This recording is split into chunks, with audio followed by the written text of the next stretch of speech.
এত ঝড় উঠেছে। আর এখন বাজে 12:20। তো এখন থেকে ঝড় উঠেছে, দেখুন কত জোরে হাওয়া দিচ্ছে বাবা। আকাশটা মেঘ করে এসেছে, এক্ষুনি বৃষ্টি আসবে। হায় হায় বাবা, সব উড়ে চলে যাচ্ছে রে আমাদের বাড়িতে, সব ট্রেন যাচ্ছে দেখো। কত হাওয়া দেখছি। হাওয়া কি ঝড় উঠেছে দেখছো তো বাবা? হ্যাঁ, হাওয়ায় একেবারে গাছে নিয়ে যাচ্ছে। হ্যাঁ, হাওয়াতে সব উড়ে চলে যাচ্ছে। কি উড়ে যাচ্ছে? উড়ে চলে যাচ্ছে গাছে পাতা। হ্যাঁ, এই যে এখন কত ঝড় উঠেছে, আর আমাদের কারেন্টও চলে গেছে। এত বিকাল না দুপুর, তো দুপুরবেলা এই সময় আমি এই সবে মানে স্নান টান করে আর পুজো দিচ্ছি, পুজোটা হয়ে গেছে, তা ঝড় উঠেছে এমন জোরে, হাওয়া উড়ে চলে যাচ্ছে সব। এই আমাদের এত জোরে হাওয়া দিচ্ছে।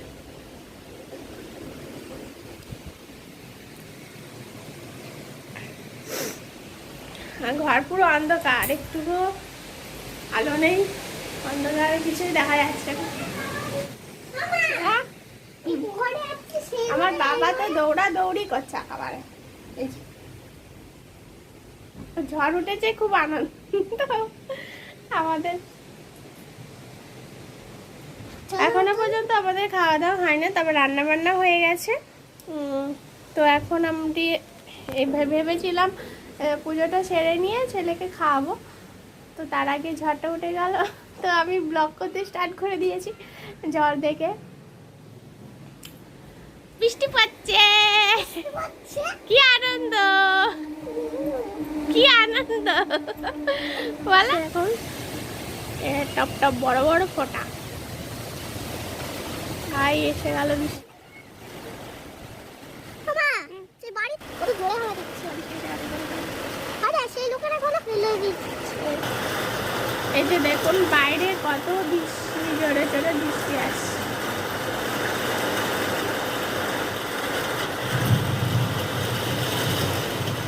কদিন ধরে যা গরম পড়েছিল, তো আজকে বৃষ্টিটা হয়ে একটু ওয়েদারটা একটু ঠান্ডা ঠান্ডা হয়ে গেল।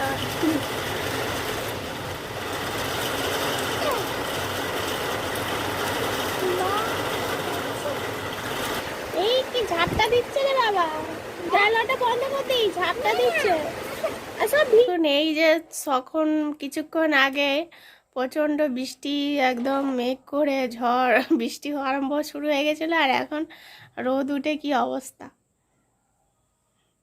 আর রোদ একেবারে ঝলমল করছে। আর এখানে আমাদের ছেলে দেখো কি অবস্থা করছে, ও বালিশ ফালিশ তুলেছে এখানে দেখো, সব একটা টুল ফুল নিয়ে একেবারে বিনা মতো উঠেছে। আর আমার শাড়ি ফাড়ি সব গুছিয়ে দিয়ে, বিছনার কি অবস্থা।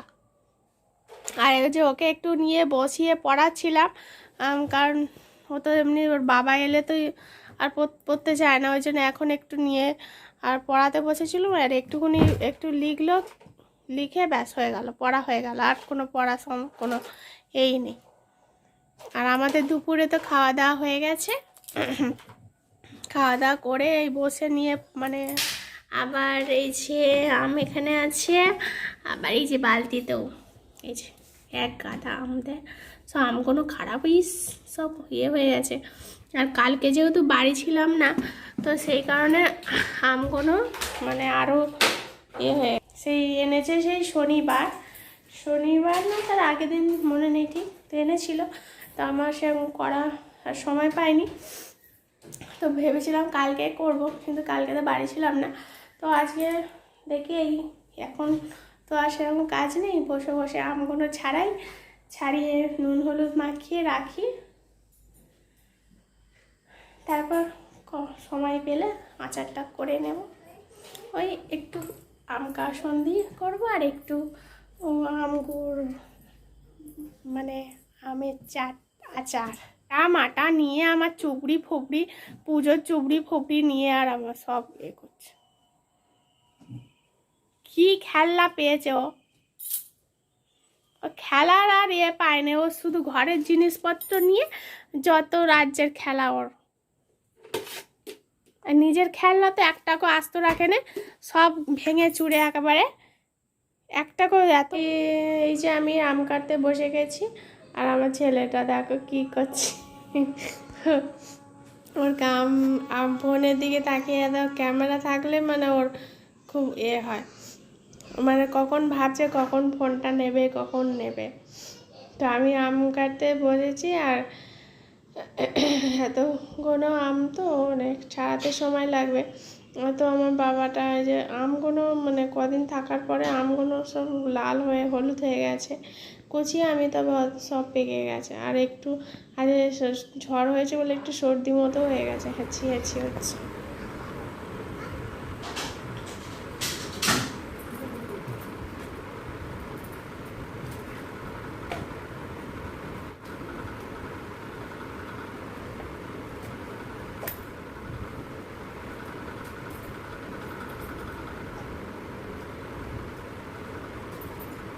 তো আমগুলো আমার কাটা হয়ে গেছে, ওগুলো ধুয়ে কেটে নিয়েছি।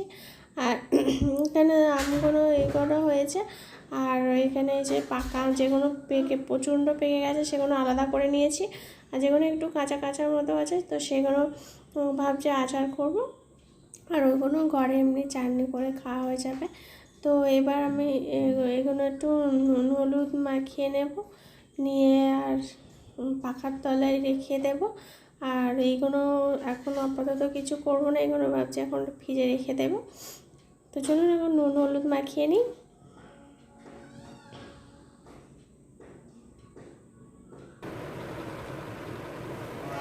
এই যে আমি নুন হলুদ মাখিয়ে নিচ্ছি, প্রথমে নুন দিয়ে দিলাম।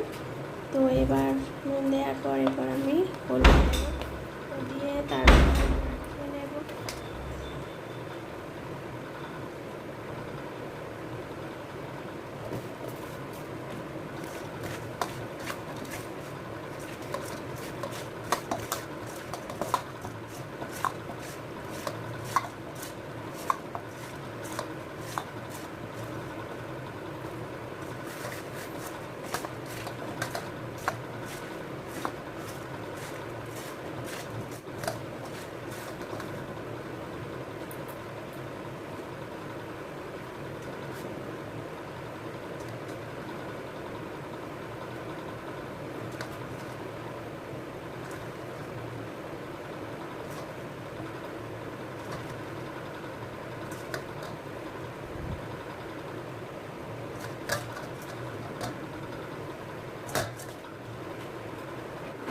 এই যে এখন বিকাল হয়ে গেছে, এখন ঘড়িতে বাজে কটা, 6টা 5 হয়েছে, না 6টা বাজে 5 মিনিট বাকি, এখনো উল্টো দিকে আছে তো কেন 6টা 5 হয়ে গেছে। 6টা বাজে 5 মিনিট বাকি। আর হাতটা দেখুন, আমার হলুদ মাখিয়েছি, হাত পুরো হলুদ হয়ে গেছে। আমার পাকটা আমগুলোকে নিয়ে করছে, তো ওইগুলো এখন ফ্রিজে রেখে দেবো। তো ওইগুলো কালকে চাটনি করে সব কটা চাটনি করে রেখে দেবো, খারাপ হবে না, অল্প অল্প করে খাওয়া হয়ে যাবে। আর এখানে যে আমগুলো এই যে হাওয়াতে রেখে দিয়েছি, এখন হাওয়া করে বসে। জায়গাটা ছোটো হয়ে গেছে, একটু বড় জায়গা হলে ভালো হতো, কিন্তু বড় জায়গায় সেরকম নেই। তো এখন ছোটো চুপি করেই এখন বসে রেখেছি, কী করবো। আর বৃষ্টিটা দুপুরবেলায় যা শুরু হলো, ভাবলাম হয়তো সারাদিন মানে সারা রাত ধরে হবে। তখন আকাশের ওয়েদার দেখুন পুরো একদম ঝলমল করছে আকাশ, ঝলমল। রোদ্দুরটা প্রচণ্ড উঠেছিল, তা এখন রোদ্দুর মানে বিকাল হয়ে গেছে, সূর্য অস্ত চলে গেছে। তো এখন এটা যেহেতু পশ্চিম দিক, সূর্য এদিক থেকে অস্ত যায়, তো এখন হয়ে গেছে। আমি দেখুন পুরো আকাশ একদম ঝলমল করছে, কোনো কিছুই নেই। ট্রেন যাচ্ছে,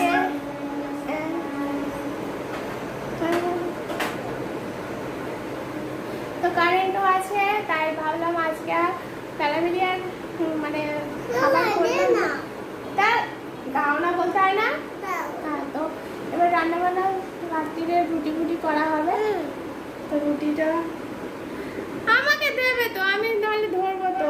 ও নিচে ধরবে, তুমি ধরবে। তো এবার রাত্রিরে রুটি হবে, রুটি করবো। তো ভাতও আছে ও বেলা, তো ভাতটা ও তো এখনো স্কুল থেকে এসে খাইনি, সে খাবে। আর বিকাল হয়ে এসছে, তো সন্ধ্যে পর্যন্ত দেখিয়ে তারপর টিফিন করবে, ভাতটা খেয়ে নেবে। আর রাত্রিরে রুটি কিংবা পরোটা যাই হোক করবো। তো ব্লগটা আর বেশি বাড়াবো না, এখানেই আজকের মতো শেষ করছি। তো টাটা সকলকে, বলো বাই বাই, টাটা।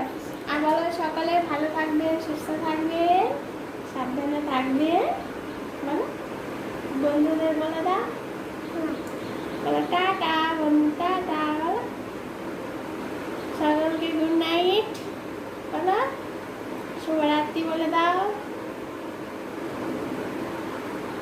বলবেন কিচ্ছু বলবেন না, আমি কালকে বলবো। ও কালকে বলবে, আজকে বলবে না।